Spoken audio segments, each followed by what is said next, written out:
पहले तो टूरिस्ट का बहुत कम विजिट होता था। बच्चों को पढ़ने का रूम भी एक अच्छा सा नहीं था। हमारा बच्चे क्लास 8 तक पहले मिडिल स्कूल जाता था तो यहाँ से बाहर जाता था, तो अभी यहाँ पे कुछ उनको डॉक्यूमेंट्स जरूरत हो जाता था, हर चीज़ कुछ जरूरी हो जाता है, तो पहले लुमला जाना पड़ता था। लुमला 45 किलोमीटर्स पड़ते और तवांग 80 समथिंग पड़ते हैं ना। दूर जाके रेंट पे बैठ के पढ़ना बहुत तकलीफ होता था। पहले हमारा यहाँ पे ये सब वेस्ट मैनेजमेंट होने का था, कचरा जो क्या आता था कि लेके आता था, नदी में फेंक देता था पूरा।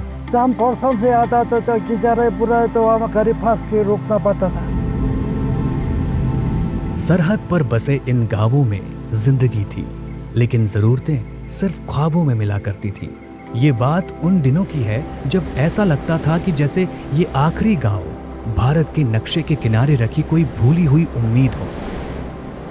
वक्त बदला तो दौर बदला, दौर बदला तो नेतृत्व भी बदला, नेतृत्व बदला तो नीतियां बदली, और जन्म हुआ एक दूरदर्शी सोच का, जो इन आखिरी गांवों को पहला गांव बना गई।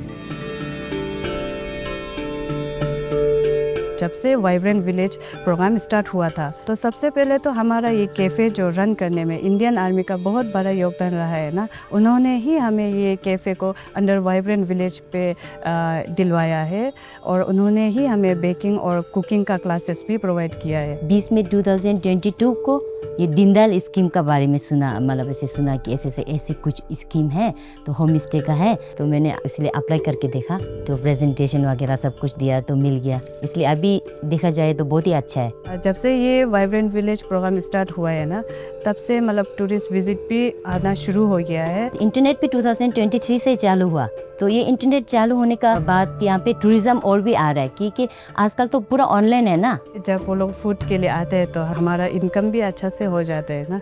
वाइब्रेंट विलेज के अंदर में एक घर भी होने से वहाँ पे भी गवर्नमेंट उसको रास्ता पहुँचा के देंगे बोला है। गवर्नमेंट कोई भी ऐसी चीज़ नहीं छोड़ेंगे बोला कि कोई एक आदमी होने से भी उसको कहीं दूर जाना पड़े। कुछ पे आना जाना होगा तो तकलीफ नहीं होता है।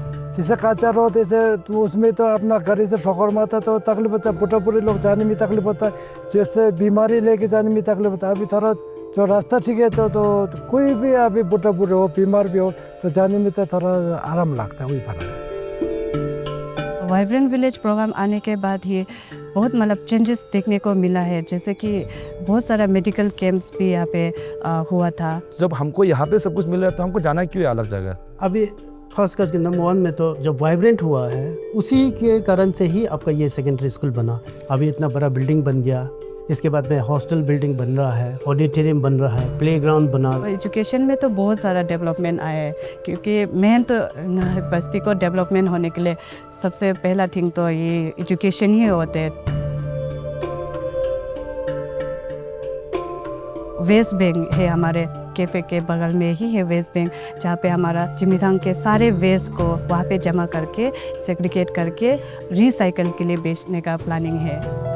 सरहदों पर बदलाव की नई इबारत लिखी जा रही है। वाइब्रेंट विलेज प्रोग्राम के तहत पहले चरण में 19 सीमावर्ती जिले के 662 गांव चुने गए, जहां 220 सरकारी योजनाएं 100% लागू की गई। आजादी के बाद से जितना निवेश इन गांवों पर हुआ था, उससे 2 गुना निवेश सिर्फ बीते 5 वर्षों में किया गया, ताकि इन गांवों में सुरक्षा मजबूत हो, शिक्षा और स्वास्थ्य सुधरे, पर्यटन को बढ़ावा मिले और यहाँ की अर्थव्यवस्था भी सुधरे। वाइब्रेंट विलेज आने के बाद ही क्यों हुआ ये सब, मतलब centre is focusing, central government वो कर रहे, स्पेशली अपना जो ऐसे जो बॉर्डर एरिया। ये उस भारत की झलक है जो हर कोने तक पहुंचना चाहता है। जब सीमाएं मजबूत होती हैं तो देश मजबूत होता है, क्योंकि सशक्त गांवों में ही बसता है सशक्त भारत। और इसीलिए वाइब्रेंट विलेज प्रोग्राम देश की सीमाओं पर विश्वास की नींव बन रहा है।